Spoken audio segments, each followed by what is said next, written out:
ny marina dia amin'ny olona tahaka ny Zofi isandrahaka tahaka ny Sedera any Libanona izy.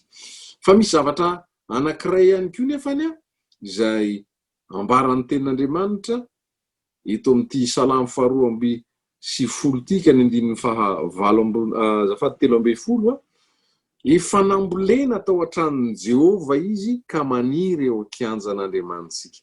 Ny marina dia olona izay tsy hoe mandalo eo amin'ny toerana izay misy an'Andriamanitra, tsy manao tsidika dia miala rehefa avy eo, fa tena manana faka. Zany no ataon'Andriamanitra, avelan'Andriamanitra manana faka. Rehefa marina ny olona dia manana faka maniry eo an-tranon'i Jehova. Eo amin'ilay tontolo tena hoe eo foan'Andriamanitra, dia eo koa no ampanirian'Andriamanitra ny marina, eo amin'ny kianjan'Andriamanitsika. Misy fototra tena miorina zany ao amin'Andriamanitra, avelan'Andriamanitra ho tahaka an'izany rehefa miaina amin'ny fahamarinana. Zavatra sarobidy ny feritreretako azy raha mandinika ny hoe tena zava-tsarobidy zany, fa tsy ny olona rehetra no ataon'Andriamanitra hoe maniry eo amin'ny kianjan'Andriamanitra na manana faka eo, fa ny olo-marina. Ho fampahirezanantsika ny tena mahatonga ny fifampizarana tahaka izao koa, fa ho tsotrany hoe be dia be ny mety olana andalovana angamba raha ny fijery azy ivelany, satria ratsy zao tontolo zao dia mandeha marina ohatrany toa ambakain'ny olona foana, ohatrany toa tsy omen'ny olona rariny. Nefany raha Andriamanitra mijery dia tena oreo no olona izay maniry eo anatrehany. Ary raha ny fotoana indray ny jerena ny 140 dia hoe mbola manorobona ihany izy, na dia efa antitra azy, dofodofotra sy maitso izy. Ao anatin'ny fotoana ny olo-marina dia afaka mitohy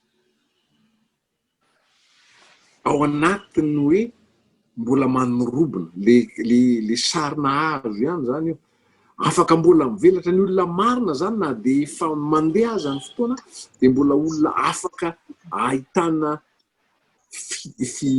fivoarana, fitomboana, fahatsarana. Zany no zavatra miandry ny olona marina raha araka ny fijerin'Andriamanitra azy.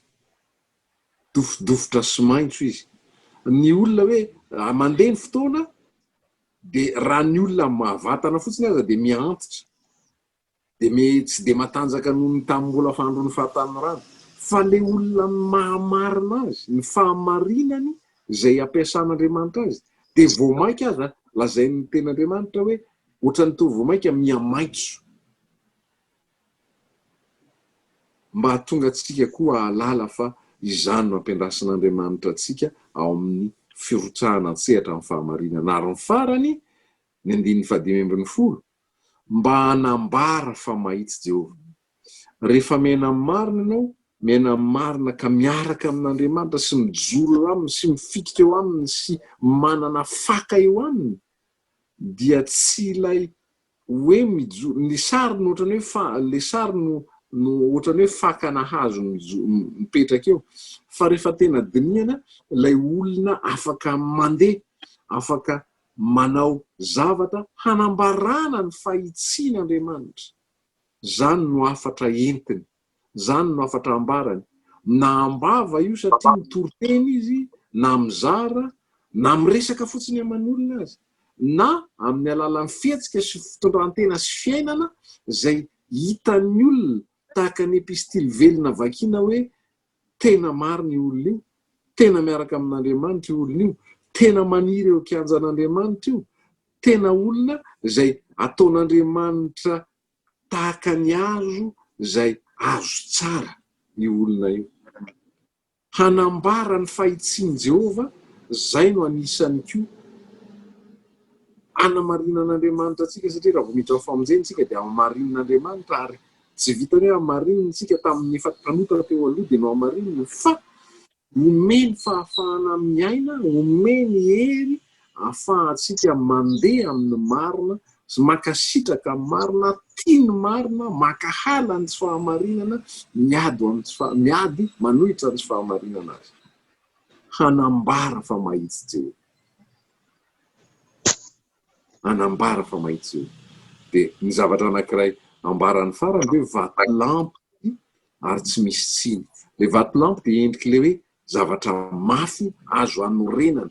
Manome ohatra Jesosy Kristy rehefa manorona trano ny olona, ry olona mandray ny teny ka manorona ka mitandrina an'izany mankatoy izany dia tahaka ny nanorona ny tranony teo ambonin'ny vatolampy izay ahitana hoe mafy tsy misy manozongozona salam'izany ary tsy misy tsiny. Be dia be angamba ny mety hoe fanahiana amin'ny olombelona indrindra amin'izao vanim-potoana antsika misy ainantsika izao hoe misy ny valanaretina maro samihafa ny zavatra miatra sy mitranga amin'ny olona, manahoana ny asa rehefa avy eo, nanahoana ny fidiram-bola, mety be dia be fa ireny rehetrarehetra ireny tsy manafoana ny fahafahan'Andriamanitra miasa, tsy fanafoana ny fanaovan'Andriamanitra antsika olona maniry eo aminy, ka ahatonga antsika ahita foana ny fahasoavan'Andriamanitra. Rehefa miorina eo aminy ny fiainantsika dia aoko fantatritsika fa tsy misy tsiny, tsy misy zavatra azonao anatsinianan'Andriamanitra ao. Raha ny tena marina na ny zavatra atao heverina ho mafy aza ampandalovon'Andriamanitra satria avelan'Andriamanitra misy, dia ain'Andriamanitra mampiasa an'ireny mba hatanteraka ny teniny voasoratra ao amin'ny Romanina manao hoe fa ny zavatra rehetra dia ataon'Andriamanitra miara-miasa hahasoa izay rehetra tia an'Andriamanitra. Dia ireo le olona rehetra isika ilay efa voantso rahateo araka ny sitrapony, izany no tanteran'Andriamanitra. Izay mahatonga antsika hoe tsy malaky tonga dia ohatrany hoe manome tsiny an'Andriamanitra raha sendra misy zavatra midona eo amin'ny fiainantsika, misy ady mafy hatrehana na sahalan'izany, aza malaky manome tsiny na ohatrany hoe somary sorena angamba na tezitra na malahelo koa noho ny amin'Andriamanitra.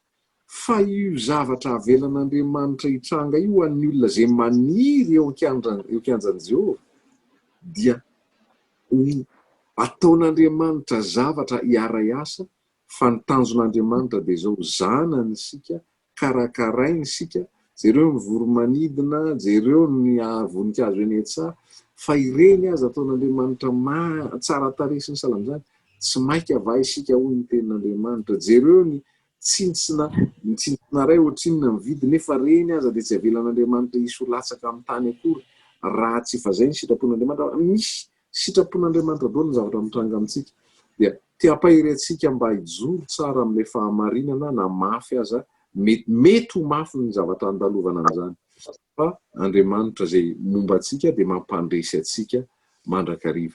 Ka dia izay no afatra tiana hozaraina fohy amintsika. Averiko vakiana ilay Salamo 2:10 manomboka amin'ny 2:20 ho antsika ao amin'ny toivaka amin'ny fahamarinana dia izao no ampahirezan'ny tompo antsika. Ny marina hamololona tahaka ny rofia, isandrahaka tahaka ny sederan'ny Libanona izy, efa nambolena tamin'i Jehova izy ka maniry eo an-kianjan'Andriamanitsika. Mbola manodorobona ihany izy na dia efa antitra aza, dofodofotra sy maitso izy, mba hanambara fa mahitsy Jehova vatolampiko izay tsy misy tsiny. Eo an'Andriamanitra ny voninahitra, isika rehetra kosa anie mba higoka ny fahatsaran'Andriamanitra noho ny fahamarinana izay hijorotsika ao amin'i Jesosy Kristy Tompo. Amen. Mbola ary vavaka isika. Misaotra Ray Malalo noho ny halehiben'ny fitiavanao anay. Omenao teny izay mampafantatra sy mampatsiaro anay indray fa ny marina dia ataonao tena ho amololona eo amin'ny fiainana, ho tsara faniry, ary na dia mandeha aza ny fotoana ho dofodofotra sy maitso ihany izy, satria eo amboninao Andriamanitra vatolampy tsy misy tsiny miorenan'ny fiainana. Mankasitraka anao izay Andriamanitra. Fa isan'ny olona izay tianao hanatanterahana izany izay satria nokasianao ny fonaika resy lahatra teo anatrehanao izay. Hanolo tena hanompo anao anivon'izao toivaka amin'ny fahamarinana izao. Dia ho anao ny voninahitra ray, ho anao ny dera, ho anao ny laza sy ny anja. Ny amin'izay zavatra efa ataonao aminay ary toizanao atao, fa tsy miovy ianao Andriamanitra ray, mandra-pantitra ray, fa mbola misahirana mitondra anay ianao.